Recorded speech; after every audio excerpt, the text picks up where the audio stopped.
Good. I will tell you now something about one of the European activities, which is called Fortissimo. It's always very important to have a good name for it. Then, of course, some nice slides about this. This initiative was mainly coming from the fact that in Europe they have a lot of strong SME support programs, and there's an activity which is called I4MS, which cares about manufacturing SMEs. And in that frame, the Fortissimo was funded. So I will give you some background on this. I will show you, let's say, some examples what we are doing. Even, let's say, where we have some success or some success stories in here. Let's go through it, and then you can raise questions, whatever you have. It all was based, let's say, on the traditional situation. The good thing is I think this kind of slide you can show since 10 years or something like this, that SMEs still need simplified access. We have a lot of complex systems. We have a complex environment, but it's still hard, especially, let's say, for SMEs which are somehow not at all having a clue about HPC, to get them really on board. So we have some national activities, also some regional activities around HLRS for that.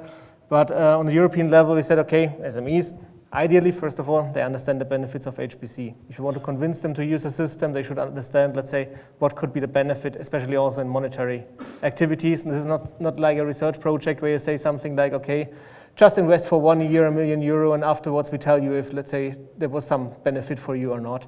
You have to be quick there. Then, of course, finding partners to perform HPC activities. That's what I usually call speed dating. And the idea is also, of course, if they have done something, if they set something up, they want to execute the jobs very easily. Let's say, like, ideally with a login, click, and get the results, and not, let's say, being capable of, let's say, using shells, whatever, and getting lost there. I think we had an example where an image rendering company was using our system, and I think there was the one person there was the person who knew what Linux is.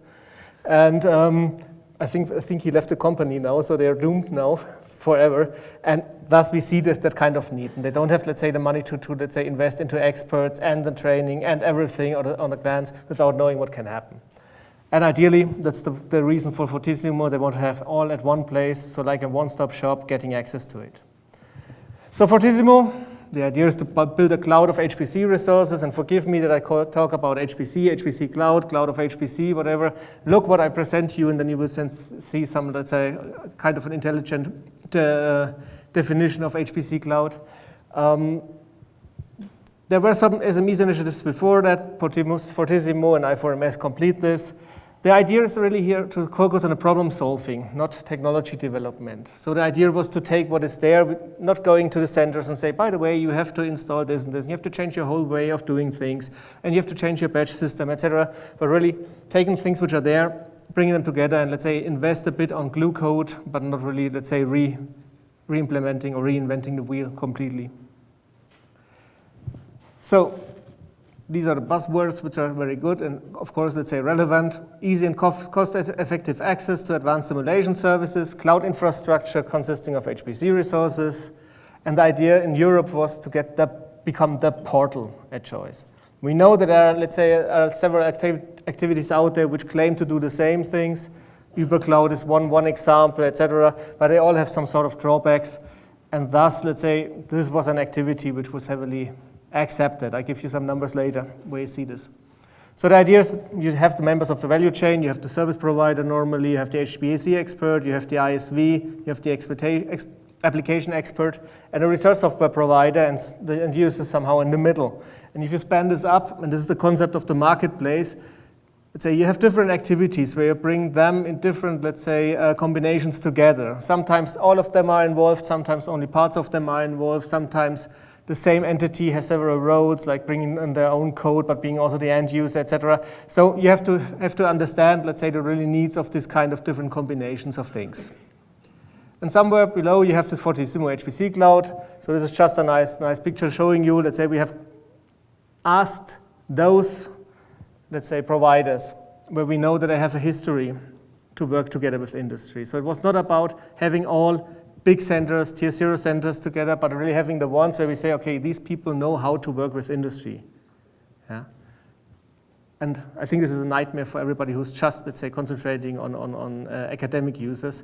But for us, this is really, we needed to have this relevance here to understand where we're going. So the marketplace services, what is the plan to provide? So of course, the HPC infrastructure is important. So it should be provided. You ideally, let's say in an ideal case, you know what you do, but you can still access HPC infrastructure with this mechanism. Matchmaking in terms of I have a problem, who can help me? A registry for offerers which go in there and say, I'm offering this kind of service X for that and that, etc. So like yellow pages. Support, consultancy, business containers, I come to this in some seconds, some code validation service, HPC platform as a service, and simulation as a service. So this looks fine for now. The current state is like this. The HPC infrastructure is existing per se, so it was not, let's say, one of the successes of Fortissimo to have the HPC infrastructure, and we also can work here very well together with Praise on this, but the idea is that here the infrastructure is ready and we don't have to affect this somehow. Matchmaking, registry, support, consultancy, code validation were quite easy to set up, sometimes really, let's say, in a baseline approach. You can go to the website, you can go through these yellow pages, etc. You can do some matchmaking there. Consultancy is still done manually, so we don't have, let's say, a big robot sitting there and telling you something like I think Facebook showed yesterday how it should be in future, but for now we still have the human in the loop. And on the other bits, we are currently working, bringing the bits together and using state-of-the-art technologies to provide this. I have some examples for this in some minutes. This is the original cloud of experiments. Due to the fact that I have not enough time, I will not go through each of them. You can be happy about this because the project in total has now around 60 experiments running different areas. So, but you see, let's say, some of the usual suspects in doing CFD, commercial computational chemistry, turbomachinery, structural crash tests, etc. And this was just the original cloud. This was the starting point at month 1 of the project. And then we did 2 open calls, asking for proposals from European SMEs, bringing together consortia there. And you see, let's say here we had a new, let's say, complementary set of experiments in certain fields, pharma, oil and gas, superconductor manufacturing. And the third cloud of experiment was a second call. Then afterwards, we again extended this, and we always had a look that we try to have, let's say, as much complementary fields as possible to get, let's say, feedback from the different areas. And out of them, we provide the success stories. I have them also in some seconds. So just the business containers. Business containers per se are very, let's say, simple-minded. The idea is that somebody who wants to offer a service package, a service bundle, can provide, let's say, this kind of service in different flavors probably, and the user can just choose, okay, I want to have this, probably this provider, etc. So like a click and drag and drop and log in and do whatever you want system here. This allows for quick and mostly automated access to the services, but of course there's some sort of a limit of flexibility. So this is just a pay or take it as it is access, and then you're done with this. Problem is when this guy wants not, let's say, A, B, C, D, but E. And this is something where we had taken into account, which we have to take into account in the simulation as a service, which you will see in 2 or 3 slides. Just to give you an example, it could look like this. This is still a mock-up from the last thing. This is currently major implemented. You can choose here the provider that you want. You have an access to the front end. This was an experiment which we did with company AVL. In here, and then also, of course, costs, etc., because at the end it should be business, should be sustainable, and people need to know what they can earn with that. This is kind of job dashboard of an implementation, what we are doing, so that people see also, okay, my jobs which are running, which are not running. I don't want to check all the time the queue. I don't want to check everything, but I want to get my results somehow back in an accessible format and understandable format. So you can hand over the login to somebody else. They can have a look, and they don't have to be the experts in that, but they need to understand, okay, job is running, job is completed, job has failed, whatever is happening. Simulation as a service. This is for the use cases which cannot benefit from an existing business container. And here is something which we set up, let's say, as a tailored virtual environment. So VM image, which is adapted to the end user's need. Now you might start, let's say, saying, okay, might be I/O issues with VMs, etc. We solve this in a concept, let's say, where we still have the backend the plain HPC machine, but simplify the life for the user as much as possible. Still, they have a single entry point through the marketplace. They hide the direct access to the HPC resources through something like a GUI. We allow for now for automated and integrated job submission here, so we call it a hybrid cloud solution via OpenStack middleware and configurable cluster job management. And you just need, as usual, the single entry point, which is the marketplace, and the local provider account. This is necessary because you have still to agree to the policies of the single provider, etc., but still in a way that things are secure. So when you look what happened so far, you have, let's say, the user logs in into the front end, submits its job. That's quite trivial. But what we have now is we integrated here the Fortissimo middleware, going over the marketplace, and have a VM front end here. And this is a solution we worked out with the security team at HLRS to be compliant with the security needs from industrial customers like Porsche, etc. Which was very funny because I think this was the first picture we showed them and they told us, oh no, you cannot do this in an EC project, HPC project is evil. And we worked 1.5 hours to get exactly the same picture out of that, but starting from scratch again. So we had a good feeling for what we need, but this is something which is compliant with all the security policies and can work like this because we use a pull model where necessary, and the user, as he is not really accessing the system anymore here. So benefits, there are no changes for the cluster infrastructure required, but you can still log in simply to the front end. You don't change it. Let's say you just have an alternative access mechanism. We completely separate the used infrastructures. It's configurable. You can put in various on-purpose images, various different instances, and we can provide some different operating systems. If somebody wants to work with Windows, they can still work with Windows here. Images can be exchanged between providers. Remote visualization is simplified, and technical matchmaking is also possible. Again, this is just an example of something which came out of this and which is now heavily used by some of the experiments. Talking about success, what is success? I recently went to a nice meeting at the European Commission where people told me we have a very successful project. We produced all the documents in time. That was it. And I asked the question, so this is a success? And they said, yes. Okay, so I was convinced that this is a success, so this is a major success, what I will show you now, because it goes beyond this. So first of all, success. We have successful experiments, and we have identified the business impact. So the good thing is these guys are going there and really telling, okay, we have this kind of impact. Well-managed, successful project, delivering the core service, open core, and working marketplace. Okay, this is a success mainly also for the management, of course. The whole thing is about 22 million costs, 16 million funding, approximately 130 partners now. This is because of the experiments, because with each experiment, some more partners came in here. Let's say at the end of 53, I think they funded 2 more because, let's say, others did not all use all the costs. And each experiment has 3 to 5 partners. This project is a very good experiment itself for testing the scalability of the European Commission's reporting services, because it's the only project where you submit your financial statements and the whole EC portal goes down for 1 hour, because it cannot process anymore. They never expected, I think, a project with 130 participants. Success, what was really success? Success for us was the demand. And so in the first open call, we had 65 proposals which wanted to have funding. We could fund 22 of them. Next call, we had 82 proposals.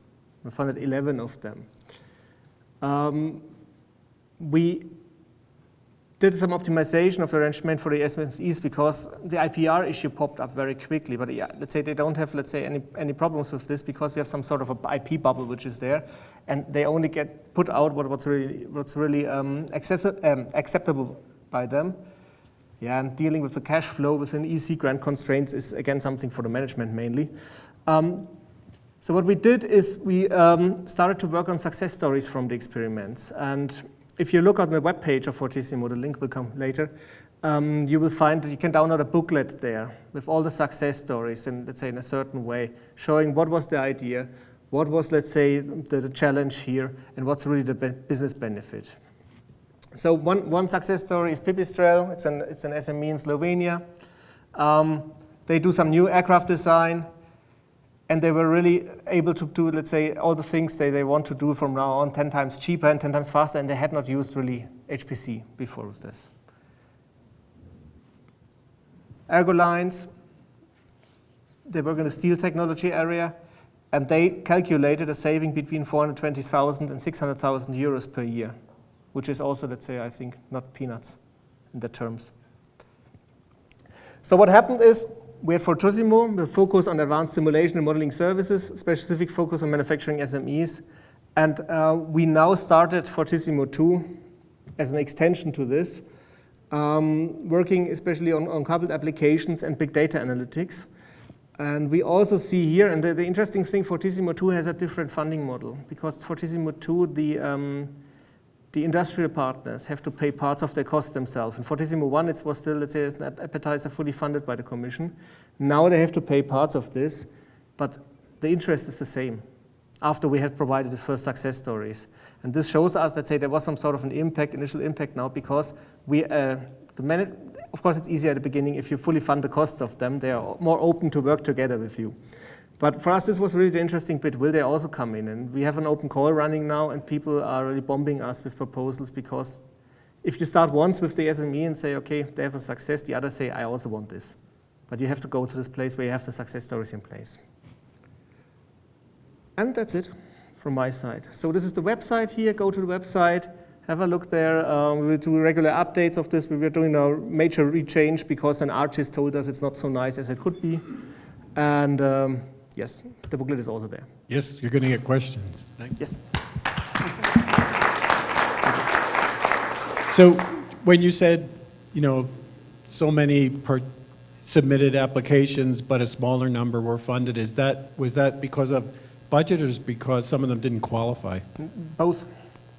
We had a ranking list, and it's as usual, you have some which simply don't qualify because there were big discussions if, let's say, fishing is manufacturing and things like that we had. So people try to bring in everything. I would say, let's say, from the 82 proposals in the second call, probably 15 to 20 were not eligible for funding, but all the others were. So what we did is we made a list, we looked for the budget, what can we fund? We prioritized in terms of complementary approaches, of course. We didn't want to have, let's say, the same experiment again funded.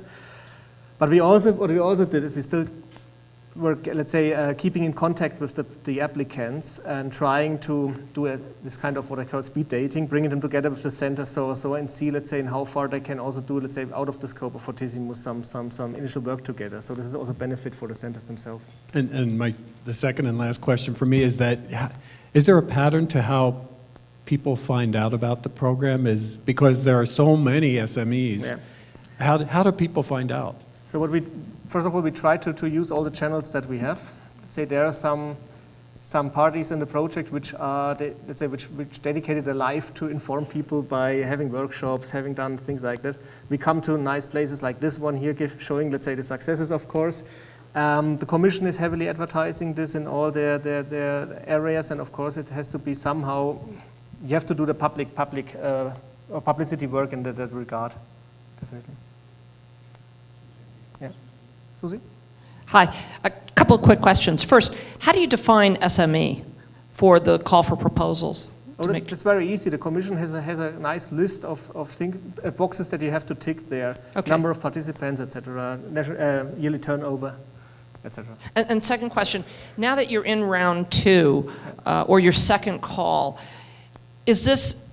are you accepting applications from anyone, or if someone was in round 1, could they reapply for round 2? So round 2 is not a continuation like a more in-depth of round 1. It's a completely new slate and a new try for anybody. So they can apply, but they need to show, let's say, an acceptable delta of what they are doing. So it should not be applying for the same thing or just minor modification, because it's expected that they got money from the first round, and then at a certain point in time, either they invest themselves, let's say, getting a step forward. If they say still there's a major barrier to overcome and can justify this, it's open. But of course, we try also to, let's say, to have some new flavors there, which does not say that, unfortunately, SMEs have usually more than one problem. So they can apply several times for this, but it should be different from. But the model now, it sounds like for round 2 is anybody who gets a grant has to provide some funding on their own. Yes. Is that correct? Yes. Yes. Can the funded organizations go back to the same machine and run production on their dime? Can they pay for production on Yeah. the same machines? Yeah.